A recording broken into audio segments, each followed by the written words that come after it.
What is going on, guys? We are back at the Feather River Inn, and I say back because I posted a video a few months back of a quick tour of the site, which did a lot better than I expected, but I ultimately ended up taking the video down because I had an individual reach out to me who actually manages the property and is kind of a caretaker for it, and informed me that it is still actively being taken care of and is private property. So out of respect, I did take the video down, but he did offer to give me a kind of like a private tour of the site, and offered to kind of share the history and the current status of the property, because I think there's a lot of individuals out there who are kind of like wondering what's going on with the Feather River Inn. Is there any chance that it's going to come back in the future and be open to the public? So hopefully in this video we'll be able to shed some light on that and kind of give a more in-depth tour of the site and the historic building. But the Shomack Group is sort of the parent group that's involved with these developments out here. Nakoma, there's also the Woodbridge property over by Portola. And Shomack it's a pretty diverse group, but it started as self-storage. Michael Schaff, the founder, is like this guy he's one of the guys who invented self-storage in the early 70s, where he was like maybe like mid-20s. Anyway, and if you met the guy, of course now he's this like very charming man in the 70s. Mm-hmm. But if you met him, you'd realize that, oh yeah, this is the sort of dude that like invents an industry. Very, very smart, very charming, and really definitely like a great salesman, but also just someone who really thinks outside the box, which is a painful pun when you're talking about self-storage. Yes. And his son, who was initially in banking, was with JP Morgan. Oh wow. And I think at the age of like 30 came back to work for the family company. And so since then the Shomack Group has become, I would say, a very diverse, really interesting company to work for. So Plumas County, it's funny because the whole market saw Tahoe as it's the thing, it's the place you go. And it's interesting, like you see almost the same phenomenon like New York, like where New York has the Hamptons, and if you're wealthy, then you got a place up in the Hamptons. And the Bay Area, even though they may think themselves these very sort of free-spirited, out-of-the-box individuals, they're very much in a box of their own, where to them it's like, oh, if you're wealthy, you got your place in Tahoe. And the Sierra Nevada is a 400-mile long mountain chain. It's the longest continuous mountain chain in North America, or in the lower 48. And for them, the whole thing is just this one little spot. So it's funny for Plumas County. It's like it's taking this left-hand turn on Highway 89 at 80. That most people, to them, it's just like it doesn't exist. It's like the universe stops and you fall off into a black void there. So Michael discovered this place back in the mid 2000s, and fell in love with this property. And it was after a pretty long career of duking it out in the real estate world, and a lot of things that were probably significantly less sentimental and cool, and for him this was just a dream job of refurbishing this whole place and bringing it back to its original glory. So we acquired it, I think, in 2005. I feel like over the past like 5 years or so, it's just the interest has just blown up, So and a lot of that's because Tahoe is just, it's become unattainable for so many people. It's funny, I jokingly refer to North Lake Tahoe as Marin County East, and it is. It's Marin County is beautiful, it's foresty, it's got all these natural wonders, and now it's somewhere that only the very rich can live. And it's funny, Tahoe, if you think about it, it was, plans are all messed up. Okay, so this is the building. So this stuff you see here, this used to be a big courtyard out here. Okay. And so when we came in and started redeveloping, we had to put in these big steel columns here and these giant beams. Essentially filled in this courtyard, and you can just see there's a lot of steel. There's mountains of concrete below us. You can see there's these LVL rafters here, 12 inches on center. So this is essentially this very heavily engineered bunker that sort of like holds up the rest of the building. Because, I see, yeah. You know, the building was built in 1914, very old school, you know, sort of post and beam framing with sort of armchair engineering. And it sort of wanted to, you know, slide off the mountain if left up to its own means. So we really needed to come in here and do a lot of work to support it. Definitely. So, and this is going to be our new entrance. That's the other thing. Is we've kind of rejiggered the way you come into the building, where,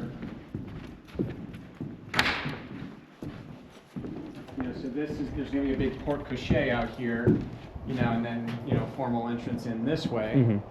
The original entrance was out back over here. Okay.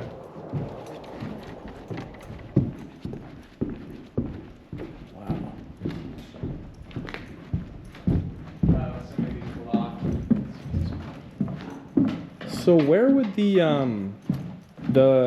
kind of restaurant that I guess maybe people who were coming here in like the early 2000s, it would have been right here? This is it right okay, here. I see. Let me show you this. This is really cool. So these are all of these big post and beam structures you see here are all site-hewn Jeffrey pine, probably. Oh, Jeffrey pine, wow. And you can literally see the adze marks on this one where they cleaned up the wood and scraped it. Oh, wow, yeah. And you got these really cool little knee braces here. What I love is Jeffrey pine is it's not terribly dimensionally stable as far as lumber goes. So this one here, over the course of its life, like twisted. It's twisted, yeah. Like 15 degrees. Dried, yeah. Which I love because then the old school guys would be like, yeah, that's fine. Just go ahead and fill that in with a little putty and call it good. Wow. Which I love that. It's just such character. Yeah. Yeah, look at these little mortise fittings up here on this thing. Oh my gosh. And so this is original then? Yeah. So this is all original. You can see like these floor joists here are original. You can see the rough sawing on them. Yeah. And if you go up, those are, you know, it's funny because now a 2x4 is, you know, 1.5 by 3.5 inches. Yeah. These are all closer to the like the true dimensional numbers.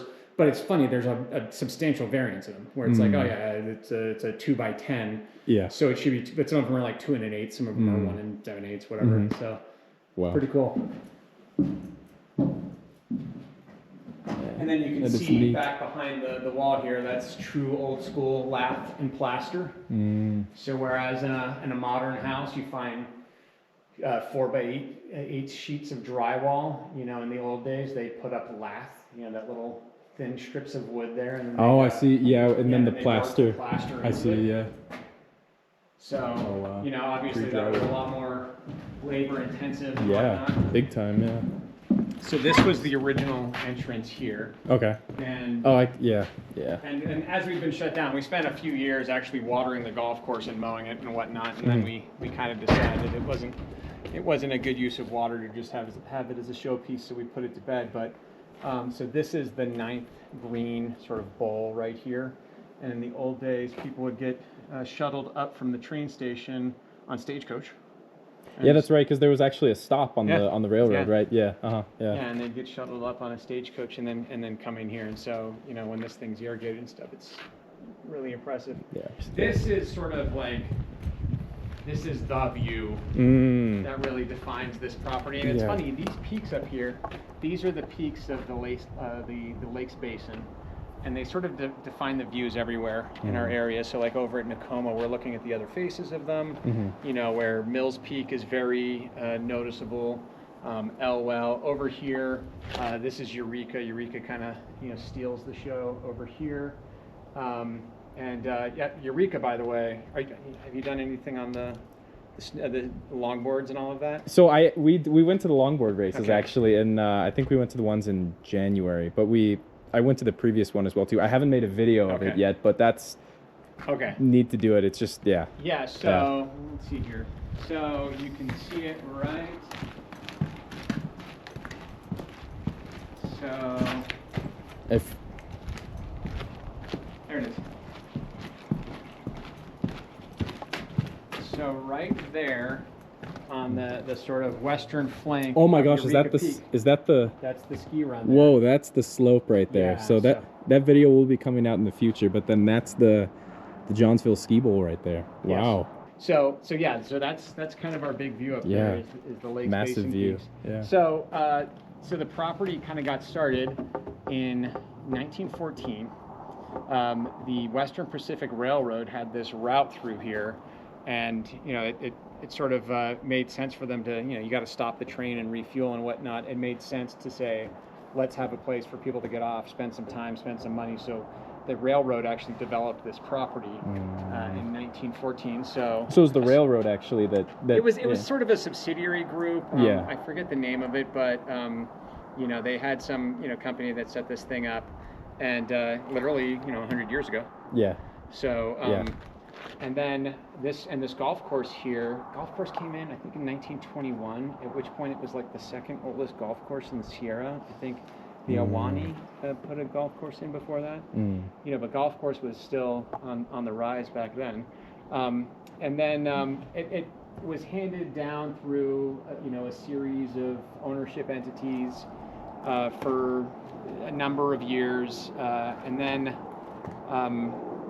in somewhere in the 70s, Tom Long, the founder of Long's Drugs, bought it and made it into the Feather River Inn Preparatory School. So it was a boarding school. That's right. It was for a period. Yeah. And the Long's Drugs. You said Long's Drugs. Yeah. Wow. Founder of Long's Drugs. Oh my gosh. And the sort of the backstory behind that, or the sort of how do I say this?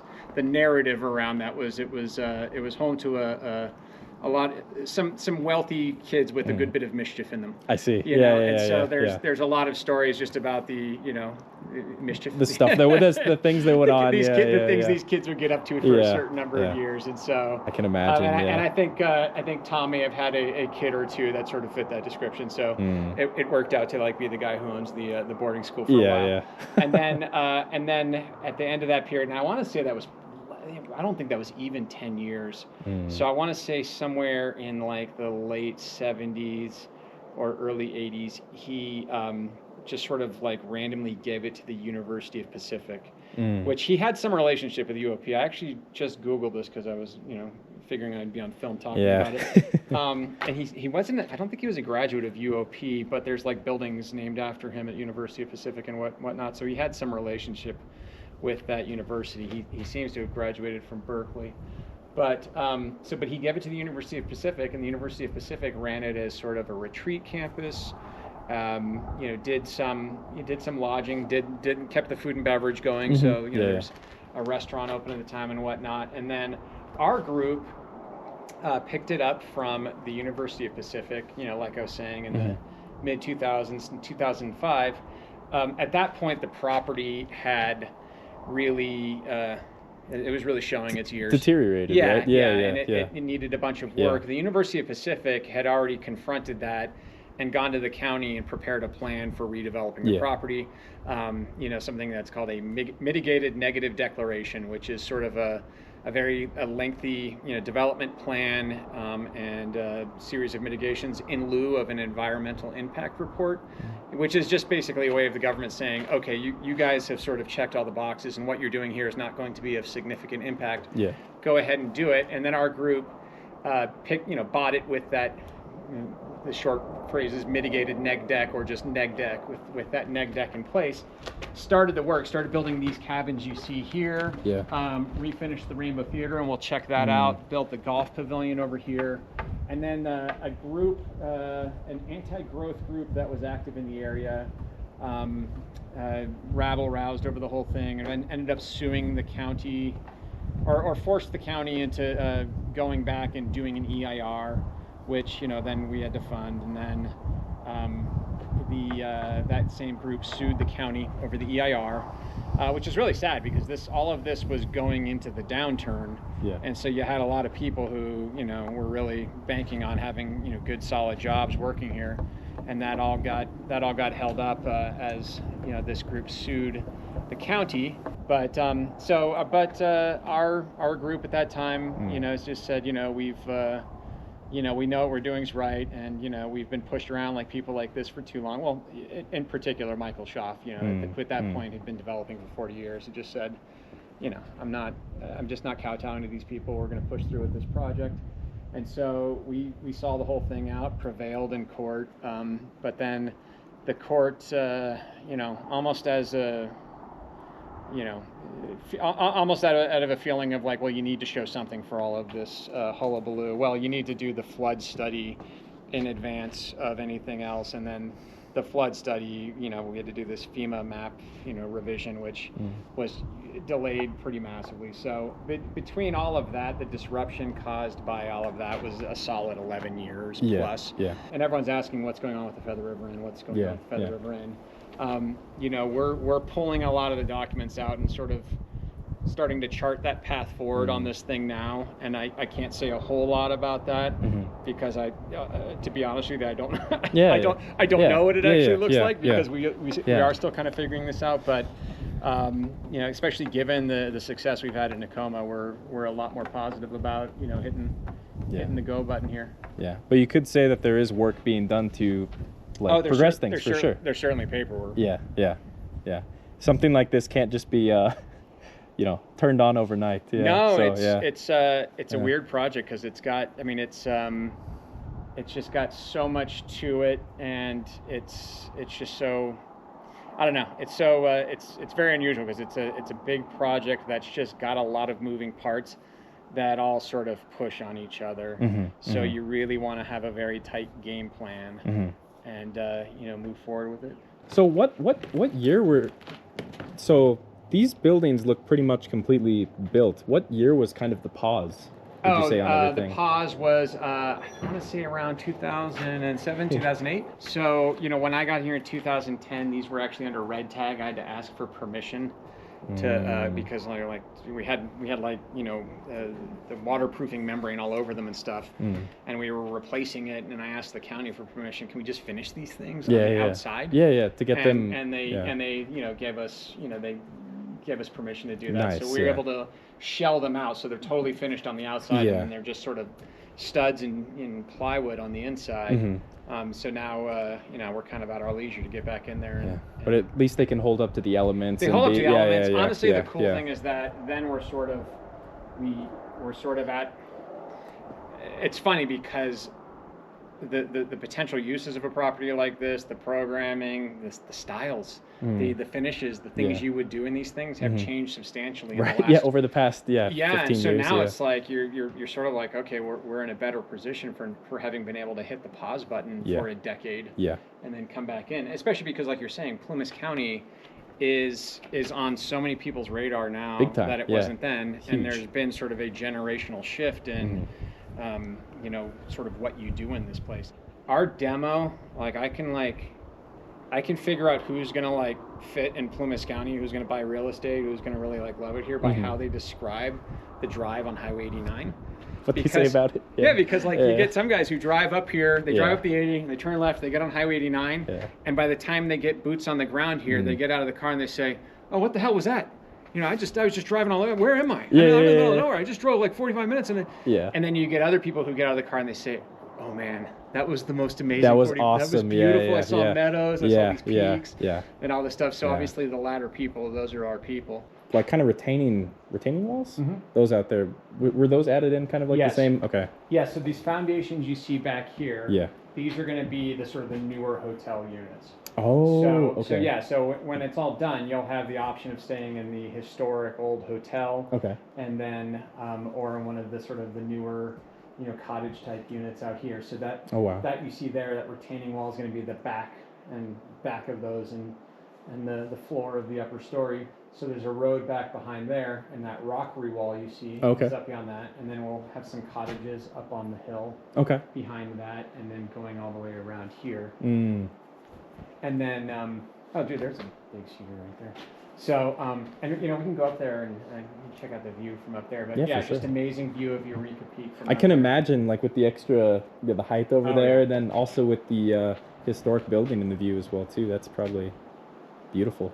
So this is going to be, one of the dining rooms, kind of a breakfast area and whatnot. This is really cool. Look at this.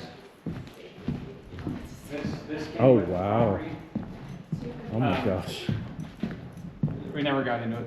So wow. God only knows what's in there. What's inside, yeah. Wow, that'll be fun. Looks like at some point someone hacked off some of the hinges trying to get in. But Oh my gosh. yeah. Wow, look at the artwork. Isn't that cool? Wow. The Diebold Safe Company. Just funny, Diebold, those are the same guys that make like voting machines. Oh, is that right? Oh my gosh. Isn't it? Oh my gosh, I can only imagine how much it weighs too. Yeah. Jeez. Cool. And then here's this really cool fireplace. Yeah, I was looking at this when we opened the. Yeah. scene. Wow. This is original as well too. Yeah. Yeah. Oh my gosh. Massive fireplace. In the winter, everybody's nice and toasty in here. Yeah, and pretty cool post and beam columns here. So originally it was like there was like I'm sure like some sort of like lounge area and then like a restaurant down here. But then the rooms were all upstairs. Okay. Yeah, rooms were upstairs. So yeah, those two would have been. I think those were both dining rooms. And Okay. This was the kitchen back here. Okay. Which we're gonna have be more like a bar bistro area. Mm. Oh, this is so cool.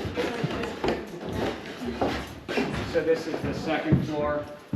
We keep these lights on to scare off bats, and also sort of to convey a sense of It's occupied. This place is Yeah. not abandoned. Yeah. Please don't show up. Yep. The rooms were. The second floor rooms were remodeled at some point. They were remodeled a couple times because they have bathrooms. Oh. So in 1914, you would not have had bathrooms In every room, right? So then they remodeled them in, and it's really funny because they're like in odd places. So this one, you've got this weird shower bath operation in this like little tunnel here. Yeah. And then a Super toilet narrow. and sink, and sometimes you'll get like a weird little alcove that's like a sink with a window in front of it. Weird layout. Yeah, and then then they were remodeled again, I want to say in the 90s, Okay. and that's the finishes you see here. Okay. So when was Yeah, this? here you go. Here, this is one of them. I mean, Oh, okay. this is like the oddest bathroom floor plan. Yeah, Where this you're gonna is. go over here and wash. Usually you like to have a mirror in front of you. Yeah, but you washing just have your a- hands, looking out the window. Oh my gosh. Oh, and even a shower. Yeah. So what? Do you know like what year was the last year that this operated as like a? I think 2005. Okay, that you could like get a room here. Yes. Oh wow. Okay. Yeah. I see. I wasn't sure if it was like just a restaurant at that point or something like that, or the rooms as well. Okay. Wow. Okay, and the third floor is a little scary. There's bats. Oh really? Yep. So, Would be good for the video. No, I'm kidding. I mean, it's definitely exciting. It's funny. It's like my first week here. I was like turning on one of these cabins. They've been left alone for a while, and I disturbed a bat and got hit on the head. Oh my gosh, really? And I had to get Yeah, like, a injection after shot. injection. Yeah, yeah. But then I was a unit for 5 years, Oh my gosh. so I was like the go-to guy when Yeah. someone had to like swat the bat with a broom Yeah. or chase a raccoon out Yeah. of a building. You're superhuman with the vaccinations. So Wow. So yeah, this is actually really cool because this is when you see like the old, like I was saying, the rough sawn wood with actual 2-inch. Yeah, that's studs. massive. Yeah. Wow. I think I just saw. Jeez. And then I mean this like crazy cross bracing. Yeah, I've Like never just- seen anything like that before. Like labor-wise, that would be Wow. quite a task these days. And so, what would be up here? More like more. This will be more rooms. Okay. More kind of suite-like rooms up here.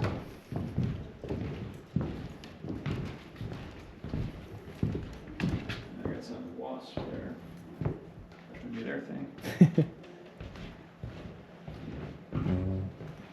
So were these rooms up here at one point, or Yes. Okay, and it was just Rooms, gutted. And I think for a long time this third floor has been pretty much abandoned. I see. I'm pretty sure like this is where like the kids in the Feather River Prep would sneak up to like Do those things that were drink whatnot. yeah.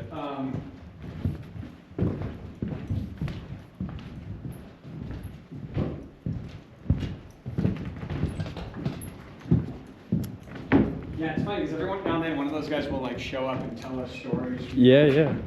guys like telling me stories. Someone like jumped off the mat. Okay, get this one video. Oh, where is he? He's up in the rafters. Oh, no way. So, oh, cheers. Oh, I see it. Oh my gosh. Wow. Yeah. Oh, wow, yeah, that is a bat. Oh my gosh. So quiet. Wow, you Yeah, can't even hear it, yeah.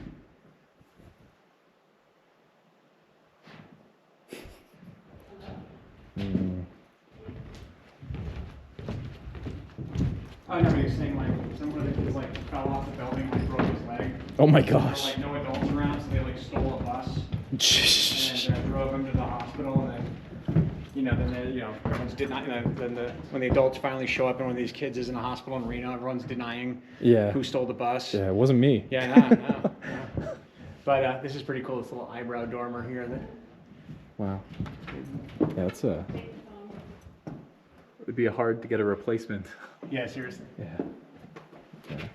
Yeah, kids will be kids though. Yeah. But that makes me happy to hear though. The kids have always been doing, dumb things.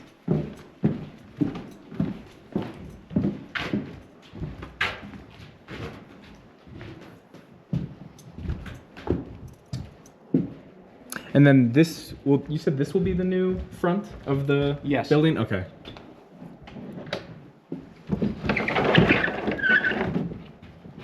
Oh, cool. View from the 3rd floor here. I hear some wasps. Oh, very cool. Oh, just a fly. It's been a bad wasp here up here. It's something like in March, April, the queens come out. And Okay. They find places to build the nest, and I guess there's a lot of things that can happen, like they get diseases, funguses, or whatever. And so if it's really wet, it's just less favorable for them. I see. If it's dry, you have more successful nest formation, more wasps. Yeah. That's true. This year, I feel like the winter was pretty wet, but not as much the spring. It's funny in Tacoma, we actually have like full-on bee suit, and we've got these maintenance guys that are all dialed in with hunting the nests down in the forest and digging them up and Oh my gosh. breaking them up, which is pretty scary. Yeah. Oh wow. It's, rather scary. Oh. Okay, let's go check out the Rainbow Theater. Okay. And then all of that is original then? Yeah. Okay. Except I think that gable end we're looking at right there is over that new entrance. So when we put that in and had it crafted so that it matches that. That whole front, okay, Yeah. I see. Okay. Like you were saying that was a courtyard before, so that whole Yes. entrance was. Yeah, and you Wow. can see the same stucco and daub and wattle treatment. Yeah. It's matched really well, yeah. So that whole front right there was added in. It used to be a courtyard in the middle, but I thought that was original, but it was actually the plaster on the front of that new entrance was actually matched to the old plaster. It's done really well. But here we are going to check out I think he called it the Rainbow Theater. So this is an old theater from the 1920s or so. Log construction up there. I think it was built sometime around 1910, 1920, I think. If you've seen like Dirty Dancing, you can imagine the same sort of thing with dance recitals and plays and whatnot going on in this sort of summer camp facility. So this is probably the only building on the property that we actually finished our renovation on with. It's Okay. kind of like 99% done. Oh wow. So all the original siding here refinished and everything. They retreated. The original windows, and our founder Michael Schaff, who's very sentimental about this property, was really insistent that we preserve all the sort of the history. So something you don't see much in California is glass so old that it's dripping and getting this sort of wavy appearance. Yeah. Wait. So is that over time that happens, or is it like a wow? So you see this a lot on the East Coast because you have these old buildings, but glass is still in sort of a semi-liquid form. state. Yeah. And so glass will just eventually sort of flow with Flow gravity. down. So, and it doesn't do so Wow. evenly, so it just sort of ripples and gets that quality as it gets older. So it's you know, we took great pains to make sure we were preserving all that old stuff. But it's funny though. Look at the new glass compared to that. Yeah. You totally see it. Big time. So. Wow. Oh my gosh. You weren't kidding. Oh my gosh. Yeah. So this is we brought in this hardwood flooring. You know, Michael got his hands on this stuff from some reclamation project in like South America, where it's like reclaimed like tropical hardwood flooring from buildings or something. Just an incredible material and as hard as concrete. So it was kind of perfect for this job. Yeah. All the wainscoting you see here, these are redwood panels that were milled out of all of the cabins on the property. So we demolished a whole number of cabins and preserved, and you probably saw those, we preserved the doors, all those doors stacked up in the Feather River, and we can actually plug back in if you want to see that. Oh, for sure. So so we pulled this from these cabins we demolished on the property.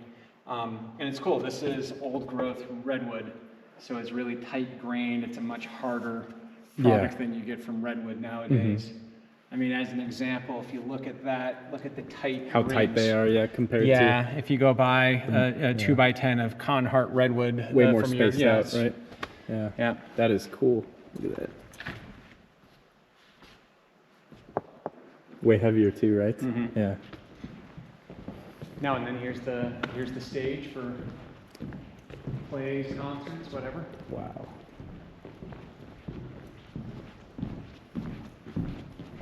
Let me flip on some things. Yeah. Oh, this is nice. Could have like live music or something, and yeah, all sorts of options. Choir loft up there. Oh, is that what that is? Well, oh, yeah. Wow. Or, you know, an audience loft, but I think that's the idea is that you could have a choir or a band or something up there while you're watching a show.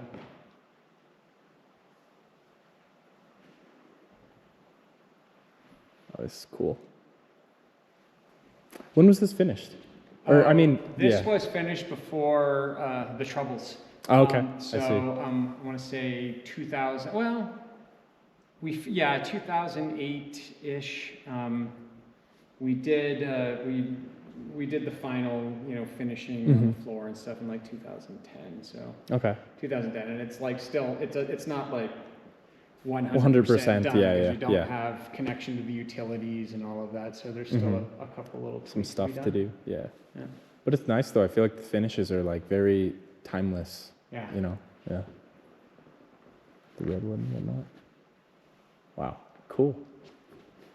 And so this would have been used for just performances and different things back in the day? I guess so, yeah. I mean, I imagine like, you know, because people would come up here for like week stays back in the day. I mean, there's, you know, we still have the sort of brochures and itineraries from the old days where people would come up on the train from the Bay Area, spend a week here and go back. And so they had all kinds of kids programs and whatnot, you know, swimming pool lessons, whatever. And you'd think they'd probably, you know, get kids involved in a play or something. And this would be their stage. Nice.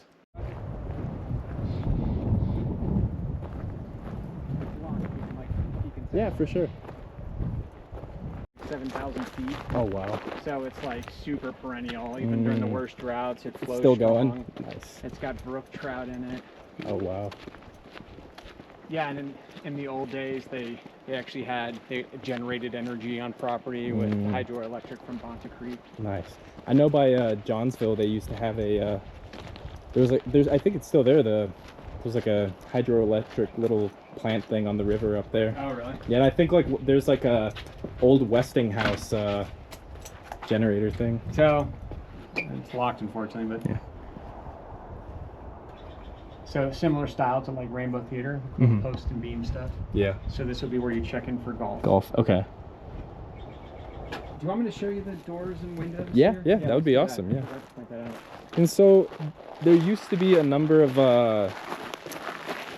like older cabins. Was it in this area over here? Or? Yeah, so okay. and actually I wasn't here when all of that work happened.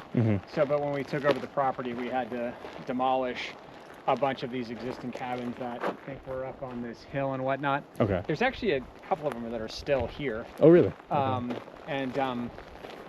but we recycled everything we could out of them, and like that was the redwood panels. Yeah, we like saw in the theater. in the Yeah. theater. Mm-hmm. Everything we could recycle. Yeah, yeah. Yeah, you can't get that kind of old growth wood anymore, really. No, there's not much of it. Yeah. Cabins. Wow. Oh, so oh my gosh, all the original doors and windows. And, Yeah. wow. Oh, that is so cool. Would the idea be to like repurpose them? Yeah, Maybe. and in what way we can. It's really Yeah. tough now because the energy requirements, Yeah. the Title 24 energy requirements in California make it really tough to use old tiny windows. There's more of them over here. Mm. So, yeah, but still, Single pane. it's just a shame to throw away such cool old stuff. So we're just trying to figure out how we can make use of it. And at least, I mean, at least you have it, you know, like that you Yeah. can make the choice to do something with it if it permits. Yep, and here's one of these. So these are from the cabins that would have been kind of, I think so. okay. These ones look a little big for cabins, so I don't know where those would have come from. And then the doors are around here.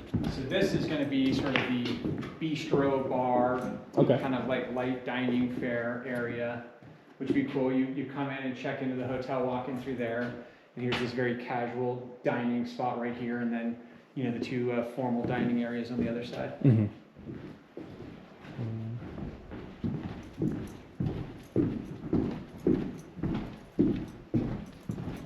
Yeah, and here's the old doors. And actually, this one looks like it got chewed up by a dog or something. You can see that's redwood. And actually, I have in the house I live in here, we recycled all these old redwood doors, and they're amazing. Like I have a cabinet under the stairway that I use as a pantry. And during winter, you open it up and it's so cold in there. Because it insulates so well. Yeah. So cool, the old mortise set hardware. Yeah. Wow. Yeah, I love this. I love this like stain on this greenish stain where the redwood grain is coming through. It's peeking through a little bit. Yeah. Oh. And are those like? Those are cold cabinet doors. Okay. For fridge. Oh wow. Or no, these are just regular. Well, who knows from the old walk-in fridge here. And Those latches look old. Isn't that cool? Yeah. Yeah, those don't look entrapment safe. Because like modern. Oh walk-in, modern walk-in fridges. Yeah, you get. Yeah. Oh my gosh, that's like my worst nightmare. Get locked in the freezer. Here's another good look at the lath and plaster. Oh yeah. You can see all this lath back here. Which I don't know why that would have been lath. Yeah. So you would have had the board, and then you would put the plaster over, and that would have been the predecessor to drywall. Exactly.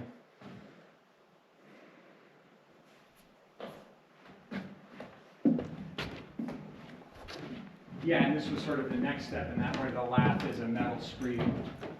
Oh, okay. Which that stuff, it's like real like sharp on the edges, and okay. The tradesmen like to call it blood lath. Oh my gosh. Is there some sort of like insulation on it? No, or is that that's just plaster? That's the mortar. Oh, that's the coming through from the other side. I see. Through. Yep. Yeah,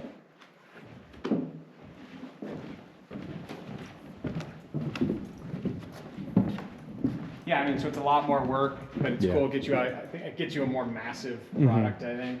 Like there's more of it there than there is in regular drywall. I mean, the cool thing with this too is there's no seams. Drywall is made of 4x8 sheets. That's and right. You got to tape the seams, and then it always fails at the seams. So when you come into a house, you'll see the little cracks. indentation, something. Lath and plaster, you don't see that. I feel like there's a lot more depth to this. Yeah. Yeah, I mean that's the thing is back then. Yeah. You just had such skilled trades, and the guys who can trowel this stuff on and leave that texture there. It's pretty cool. Oh, you can see this is a good angle with the light right there. See the depth. What's the name of the creek? Fonta Creek. So there's a lot of geographic names here that are Italian family names, because when this place became California in the early days, it was settled by a lot of Swiss Italians. So there's Dada Ridge, you know, Bonta Creek. A handful of these names you still see, and you bump into people named Bonta. You know. And so this is from Penman? Yeah. So okay. this flows off of the kind of the west flank of Penman Peak. Penman Peak is 7,000 and change. So, you know, Bonta Creek starts in sort of an amphitheater-shaped canyon off to the west of that there, flows, you know, all of 3,000 feet in elevation down to us, picks up all kinds of springs on the way down. So it's a very, very steady flow.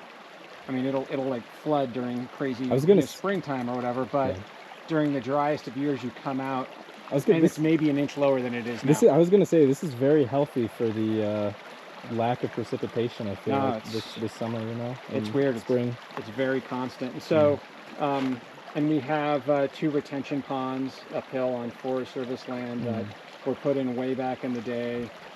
That, you know, there's another historical feature all its own. But, and those supplied, originally Bonta Creek supplied all of the water for the property, all of the drinking water, the irrigation, all of that. These days, even though this is extremely clean water, these days the sort of health standards are such that it's a bit of a pain to use surface water as drinking water.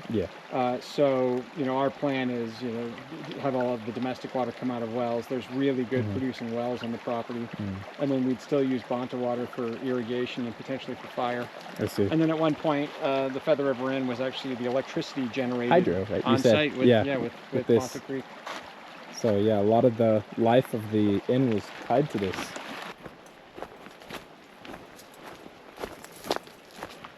And then here's some of the original cabins that did not get demoed. Whoa.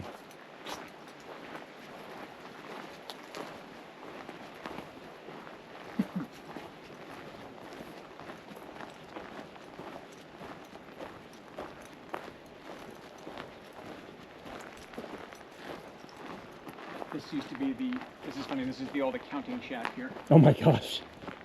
So when I first came here, our accountant, that was her office. Alright, she's getting protective.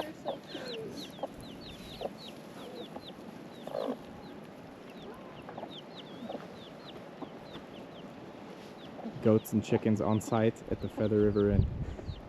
So, and as well, this is my house. This is where I live. It's called the Stone House, and it's the old manager's cabin. And it's kind of weird. I live in the middle of a shut down construction site, but you know, we love it. And then these are my goats and chickens.